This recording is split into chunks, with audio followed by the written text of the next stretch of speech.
हर 3 young लड़कों में से 15 से 35 की उम्र में एक लड़के को वेरिकोसिल आज हो रहा है। इतना कॉमन होता जा रहा है और इसके बहुत सारे कॉमन सिम्टम्स है जो बच्चा पहचानता है समय पे, बात करना चाहता है पर बात कर नहीं पाता। प्राइवेट पार्ट्स टेस्टिस की बीमारी है, माँ से बात कर नहीं सकता, पिता से या तो डरता है और कभी बात कर भी दे तो पिता डांट देते या कहते हैं ये कुछ भी प्रॉब्लम नहीं है, इसे इग्नोर करो।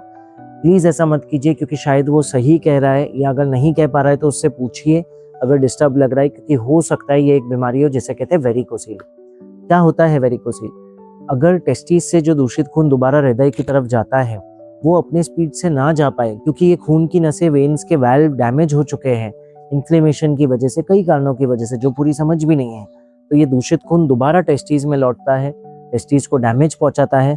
पहला कॉमन सिम्टम है पेन या हैवीनेस। बच्चा एक टाइम पे एक जगह पे सीधा बैठ नहीं पाएगा, हमेशा करवट बदलता रहेगा, पोजीशन बदलता रहेगा, क्योंकि उसे पेन हो रहा है टेस्टिस में।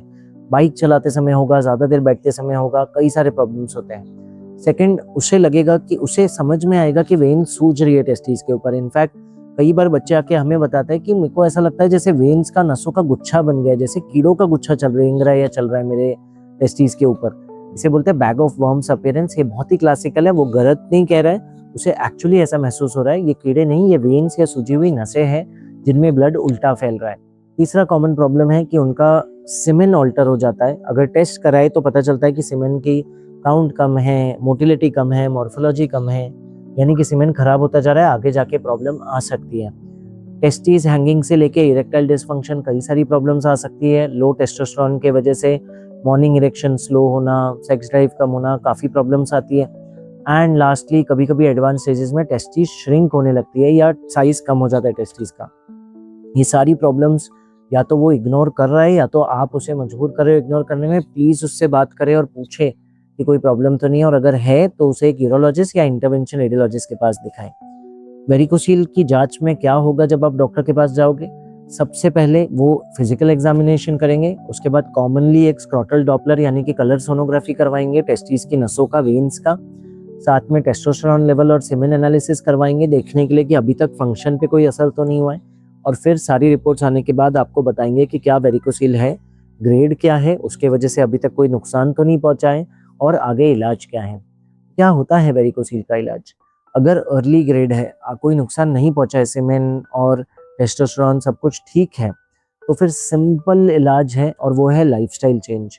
हम undergarment change, ice massage, yoga, diet, बहुत सारी चीज़ें बच्चे से शेयर करेंगे जिसको करने के बाद बहुत आराम आ जाएगा और कोई मेजर दिक्कत नहीं आएगी। लेकिन अगर एडवांस ग्रेड हो गया, ग्रेड 4 या 5, पेशेंट को बहुत पेन है, 3 महीने लाइफस्टाइल चेंजेस पथ्य पालन करने के बाद भी टेस्टिस श्रिंक हो रहे हैं या सीमेन ऑल्टर्ड है, टेस्टोस्टेरोन लो है, तो फिर बच्चे को एम्बोलाइजेशन या सर्जरी सोचनी पड़ेगी। इसके लिए यूरोलॉजिस्ट सर्जरी करते हैं जिसमें ओपन सर्जरी, लैप्रोस्कोपी यानी कि दूरबीन, या माइक्रो सर्जरी, माइक्रोस्कोप से, माइनर कट से वेन्स को बांध दिया जाता है या निकाल दिया जाता है जिससे दूषित खून उल्टा ना आए। डरो मत, वेन्स को बांधने या निकालने से कोई नुकसान नहीं पहुंचता। टेस्टिस अपना ब्लड रीराउट करके 4 और कोलैटरल चैनल जो कुदरती बनाए हुए भगवान ने, उससे अपना ब्लड पहुंचा देती है हार्ट में। लेकिन जो दूषित खून उल्टा आ रहा था, नुकसान पहुंचा रहा था, वो बंद हो जाता है। लेकिन अब यही ट्रीटमेंट प्राइवेट पार्ट में कट ना करते हुए सिंपल एंजियोग्राफी से किया जा सकता है, जिसमें बाजू से, नेक से या थाई से छोटी सी तार ले जाके पूरी तरह ब्लड फ्लो बंद किया जा सकता है। गोंद से मेडिकल ग्लू होता है, एन-ब्यूटाइल साइनोएक्रिलेट, और पूरी तरह वेरिकोसिल को क्योर किया जा सकता है एम्बोलाइजेशन से। सर्जरी के ऊपर इसके बहुत ज्यादा फायदा है, पर सही हाथों में। फायदे क्या है? कोई कट नहीं, कोई टाका या सूचर्स नहीं, कोई निशान या स्कार नहीं, मिनिमली इन्वेजिव, कोई इन्फेक्शन या प्राइवेट पार्ट को टच भी करने की जरूरत नहीं है। अगर नेक से कर रहे हो तो पैंट तक निकालने की जरूरत नहीं है, क्योंकि एंजियोग्राफी कर रहे हैं। छोटी छोटी कोलैटरल्स या डुप्लीकेट चैनल्स पता चलते हैं, हर एक को बंद किया जा सकता है, फेलियर या रिकरेंस का चांस बहुत कम हो जाता है। ऐसे अनगिनत फायदे हैं। नुकसान क्या है कि जैसे हर यूरोलॉजिस्ट एक्सपर्ट नहीं होता वेरिकोसिल के इलाज में, वैसे हर इंटरवेंशन रेडियोलॉजिस्ट वेरिकोसिल का इलाज हाई वॉल्यूम्स में नहीं करता है, जिसके वजह से रिजल्ट्स वेरिएबल हो सकता है। और सही हाथों में, हाई वॉल्यूम सेंटर्स में जैसे भक्ति वेदांत में हम बोस्ट कर सकते हैं, इलाज या रिजल्ट्स बहुत ही अमेजिंग है, 99.5% प्लस। कॉम्प्लिकेशन रिस्क, मेजर या durable complication risk nearly 0। Minor transient side effect सबको होता है, इनफैक्ट साइड इफेक्ट्स भी नहीं है, सीक्वेले बोलते हैं, पर वो ऑटो करेक्ट हो जाते हैं। तो इसलिए अगर वेरिकोसील है, अपने बच्चे से पता चल रहा है ऐसी कोई दिक्कत है, तो यूरोलॉजिस्ट से मिलो, साथ में इंटरवेंशन रेडियोलॉजिस्ट से मिलो। अगर टायर 2-3 सिटी में रहते हो, इंटरवेंशन रेडियोलॉजिस्ट नहीं है, तो भक्ति वेदांत हॉस्पिटल में हम एक सेंटर ऑफ एक्सलेंस बना चुके हैं इंटरवेंशन रेडियोलॉजी का। हमें बहुत खुशी होगी आपको सर्व करके। हरे कृष्णा। सुरक्षित रहे, सशक्त रहें।